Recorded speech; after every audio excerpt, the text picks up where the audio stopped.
eu achei muito interessante essa proposta de pensar uma teoria da comunicação adequada, atual, veloz o suficiente, né, para entender as formas atuais de manipulação e, às vezes, o conceito de verdade, que a gente tem debatido bastante com o Eugênio, se ele puder comentar, que, se não é um conceito absoluto de verdade, é um conceito também pensado na mídia de massa, conceito de verdade factual, que o Eugênio propõe para a gente pensar uma resposta em relação à desinformação.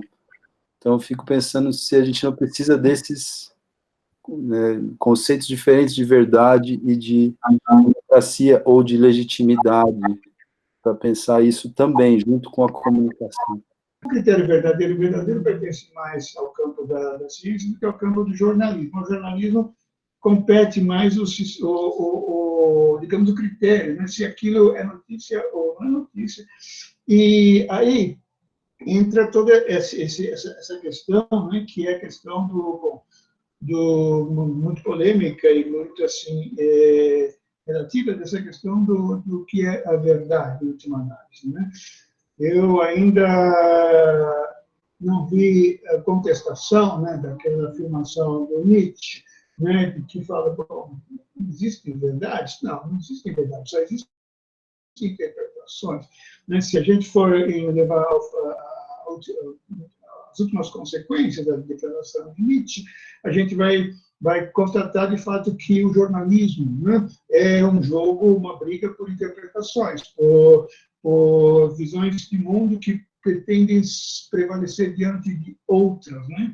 Isso é uma tese que eu já tinha incorporado já faz muito tempo, né? Desde um livro antigo que eu publiquei chamado O Capital da Notícia, onde eu já tentava desfazer um pouco certos mitos, né? O mito da objetividade, o mito da imparcialidade, o mito da verdade, que, de alguma forma, sustentaram uma certa ideia de jornalismo, né, que, na prática, ela não funciona muito, porque o que a gente tem é exatamente esse jogo de versões, jogo de interpretações, que ficam disputando no espaço público a preferência das pessoas. Isto, Vitor, em situações de estabilidade político-econômica dos países, né? Não estou falando em situações de crise ou situações onde, digamos assim, esses critérios eles vão todos assim por água abaixo devido a certas injunções políticas. Há uma proximidade entre a verdade factual e a verdade na ciência. Mas mesmo a verdade na ciência é sempre uma verdade provisória, que nós poderíamos depois aprofundar, mas não é o caso. Mas, de toda forma, essa verdade factual, que eu poderia, sem nenhum prejuízo da ideia, chamar de lastro factual da disputa de interpretação que é o jornalismo, essa verdade factual, ela se distingue radicalmente, sem nenhum ponto de contato, praticamente, da verdade filosófica ou da verdade metafísica, numa outra acepção, e da verdade religiosa, que mobiliza a fé e, enfim, fica distante. E esta verdade factual eu tenho usado, tenho empregado, tenho adotado na perspectiva que lhe dá a Hannah Arendt, numa perspectiva de confrontação teórica das linhagens que resultam no totalitarismo, no autoritarismo ou mesmo na barbárie. Os fatos e os acontecimentos são a própria textura do domínio político, que as opiniões se diferenciam, mas elas precisam ter como lastro os fatos, ou, nas palavras dela, tomar por base os fatos, que se é perdido o liame entre os fatos e as opiniões, a própria liberdade de opinião, isso é textual, vira uma farsa, é a palavra que ela usa. Então, nesse sentido, eu acho que existe uma aproximação entre o marco teórico com que o professor Ciro trabalha de maneira luminosa e essa contribuição da Hannah Arendt, que entraria no marco teórico do professor Ciro como lastro factual da disputa de interpretação. Esse é o comentário que eu faço, de novo, agradecendo muito a presença do Ciro, um grande, grande professor da nossa escola, uma referência para os debates. O Ciro é dono de uma expressão que é filosofia da comunicação, e o filocom e tudo isso, que eu acho essencial, porque eu não acredito que a gente faça ciência, que a gente faça ciência da informação, ciência da comunicação. Me parece que o nosso fazer é da ordem do pensar. O Eugênio me chamou a atenção para esse fato da Hannah Arendt, destacar a questão dos fatos, né? Que eles, na verdade, eles, de qualquer forma, predominam, ou deveriam predominar, né? Até que ocorreu esse fenômeno, né, que também o Bruno citou, que na campanha do Brexit inglês, né, o comandante ou chefe da campanha política para a saída da Inglaterra da Comunidade Europeia deu aquela declaração bombástica, né, que ele dizia: não me interessam os fatos, né? Nós estamos, na verdade, numa situação agora em que interessa, ao contrário, mexer com as pessoas, ou seja, emocionalizá-las, né? Esse tipo de postura, né, que a gente sentiu aqui no Brasil também, a partir de 2018, né, e 2017, principalmente, me causou uma preocupação muito grande, né? Eu investiguei durante muito tempo todo o processo político e propagandístico do Terceiro Reich, né, dos nazistas, né?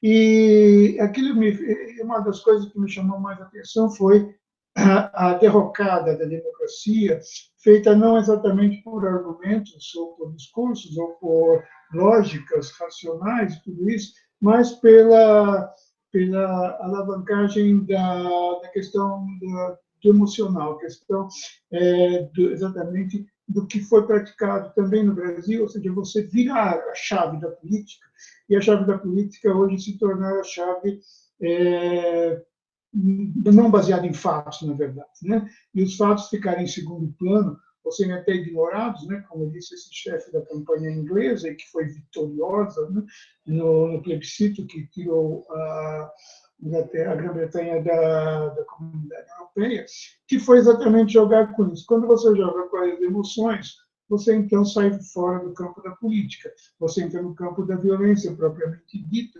e isso é o que acontece, isso é o que está acontecendo, né? Eu não sei se a gente vai chegar a esse ponto nessa discussão de hoje, mas isso é parte, digamos, de toda uma estratégia, né, da ocupação do espaço público, exatamente pelos processos da violência e das formas de agressividade explícita, né? Tanto nas perseguições, digamos assim, pessoais, quanto nas perseguições online que acontecem. Então, você vira a chave da política, e quando você vira a chave da política, a questão ainda dos fatos, ela realmente se torna irrelevante. Eu acho que Hannah Arendt ela está pensando exatamente em regimes onde existe exatamente essa democracia, digamos assim, com uma certa vitalidade, com uma certa garantia, como é o caso do Bruno, está citando os Estados Unidos, onde existe essa tradição jornalística de averiguar, de checar, ou fact-checking, né?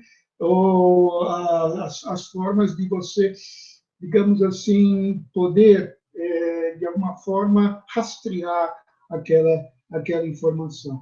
Então, o que me assustou já desde as campanhas políticas brasileiras foi exatamente a introdução desse componente que nós não tínhamos, né? Pelo que eu conheço da história política brasileira, né? Desde lá, a época antes do João Goulart, o JK e tudo isso, nunca isto tinha sido usado em regimes ou em decisões políticas como a nossa.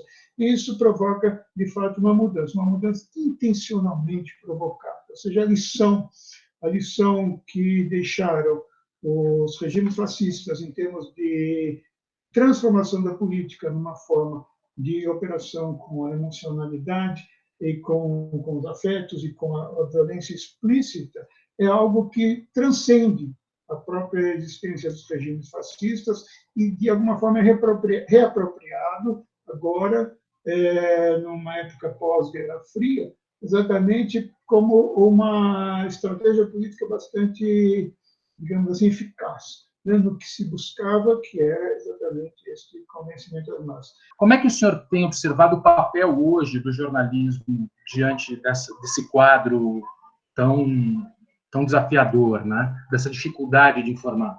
Assim como eu assinalei essa virada de chave da política, né? essa transformação da forma como você atinge as pessoas através do behavior micro-targeting.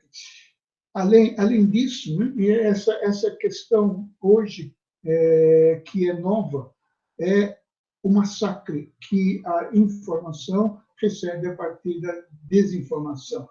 E eu não sei até que ponto os jornalistas, eles próprios, têm fôlego para dar conta disso. Até que ponto eles vão dar conta disso. Se não é o caso de pensar numa estratégia um pouco mais global, digamos assim, de atuar contra essa proposta, e é exatamente essa a intenção do nosso estudo, né, que eu falei no começo, das tragédias políticas, de proposição mesmo. Né? A intenção do nosso projeto é uma proposição para os órgãos públicos, né? para o governo, né? Para os legisladores, né? Assumir exatamente esse drama que é, hoje em dia, a questão da competição entre a notícia inventada, forjada, fabricada, a notícia que é feita exatamente para destruir personalidades e histórias de cada um, para ver até que ponto se pode, né, criar em planos bem macro jornalísticos propostas realmente para atuar isso. Ou seja, não dá para jogar no terreno pequeno. Eu acho que não dá para jogar nas estratégias de cada um. Eu acho que já passamos desse ponto, né? Acho que agora estamos no ponto de propor políticas governamentais, nacionais, processos jurídicos mesmo, ou legislações que atuem efetivamente contra isso, na medida em que o regime seja democrático. Será que há uma queda na confiança do jornalismo e por isso a gente abre espaço para as pessoas serem enganadas por essa operação individualizada? E um novo modelo de negócio jornalístico poderia alterar esse cenário? Os negócios também, de certa maneira, deixaram o jornalismo. Né? A crise da imprensa no mundo inteiro é uma crise também do patrocínio. Né? Os patrocinadores vão para outros canais, outras plataformas, onde eles têm mais lucros e tudo isso. Então, o que acontece? Essa grande virada significa que o jornalismo, como um grande meio de comunicação de massa, já não tem mais futuro nesse tipo de proposta, como acontecia antes. Os jornalistas, ao contrário, né? Uma coisa é a imprensa, outra coisa são os jornalistas. Os jornalistas, ao contrário, eles começam a se diversificar e também a explorar a possibilidade de atuar em seus próprios blogs, em suas redes, em seus canais. Né? Você tirou das mãos dos grandes proprietários o direito de só eles falarem, né? E imporem as suas opiniões, e espalhou agora na sociedade inteira. Nesse aspecto, isso é uma coisa bastante favorável para a democracia, exatamente porque pulveriza as possibilidades de de serem enviadas informações. Agora, ao mesmo tempo, é claro, a gente sabe desse fenômeno, né, do bombardeamento, né, com as fake news, que faz com que todo o sistema se desmoralize. O impacto das mídias digitais sobre a opinião pública, as formas de convencimento e tudo, ela é da quebra da estruturalidade das instituições, a quebra da estruturalidade da ciência, do direito, né, do próprio jornalismo, eu queria entender melhor mesmo o que você entende como essa desmoralização e esse surgimento da comunicação da violência, comunicação violenta, que é esse bloco de informações com uma nuvem densa que eu gosto dessa metáfora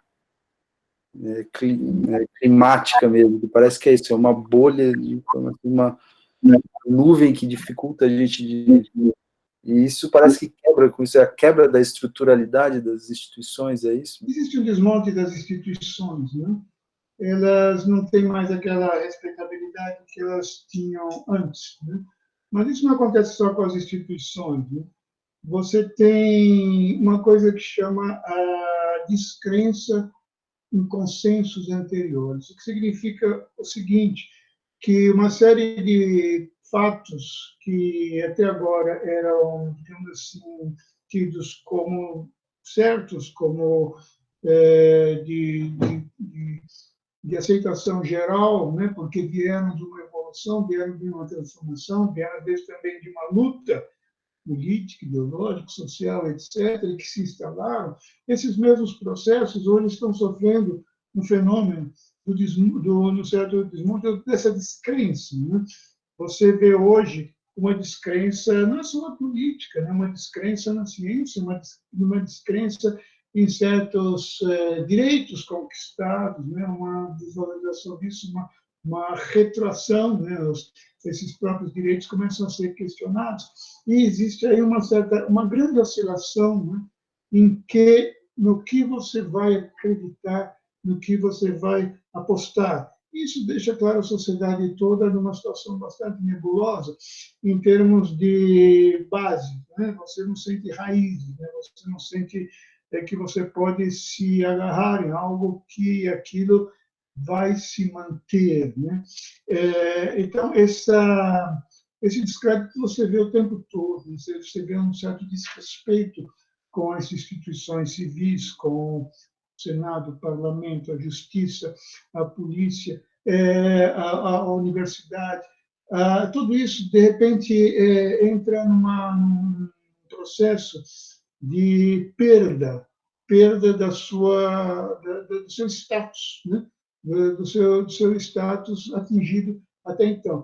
Quer dizer, hoje, né, eu atribuo isso também ao processo comunicacional de uma certa liberalização geral permitida pelas redes sociais, né, que quaisquer grupos podem se manifestar, podem se organizar, inclusive que promovem suicídio, que promovem morte, que promovem pedofilia, que promovem nazismo, todos esses estão aí. Então, de repente, você vê que tudo isso aflora, né? Desaparece um pouco aquilo que compunha antes o que se chamava de superego, né? Que eram aquelas instâncias que serviam para, de alguma forma, fazer com que você se submetesse a algumas normas, leis e regras que já estavam implantadas na sociedade. Há uma implosão disso, há uma implosão dessas instituições e não é colocado nada em seu lugar. Então, você passa a viver nesse mundo mais ou menos oscilante, né? Que é esse mundo da quebra, exatamente, desses padrões. Você cita também a questão da nuvem, né? Eu tenho uma teoria, né, de que nós, hoje, vivemos dentro da política, né, sob um regime em que as ideias ou as pressões sociais, um certo tipo de chantagem, né, nos domina e cai sobre nossas cabeças como se fosse, de fato, algo que pesa sobre nós. Nós sentimos a densidade, o peso dessa nuvem, né?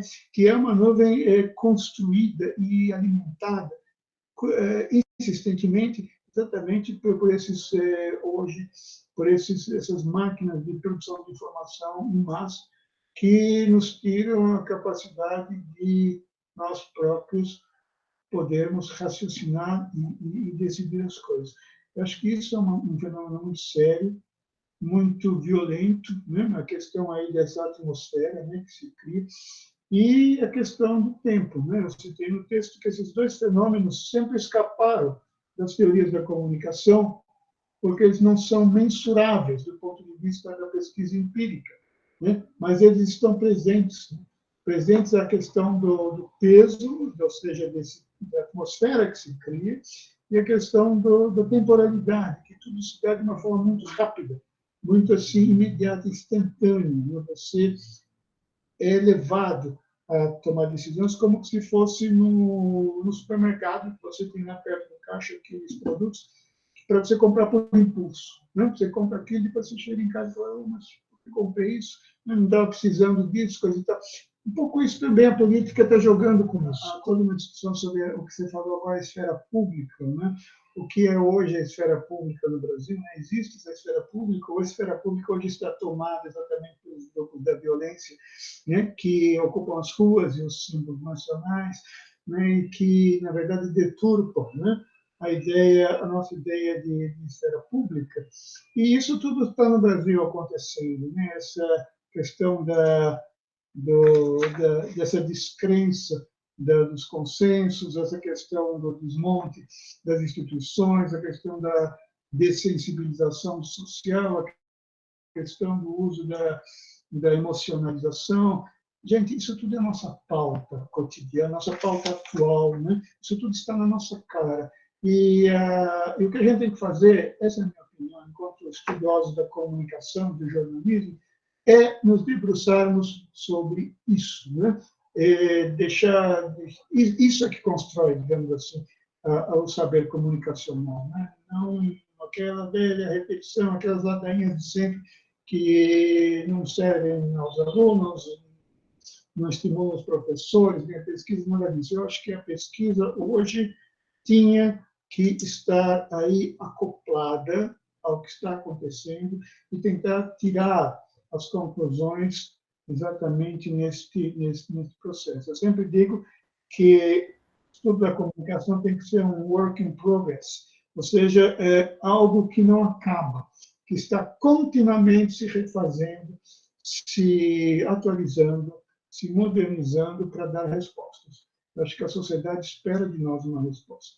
E nós somos aqueles que têm, teoricamente, a competência para dar essa resposta. Nós precisamos dá-la. Né? Muito obrigado.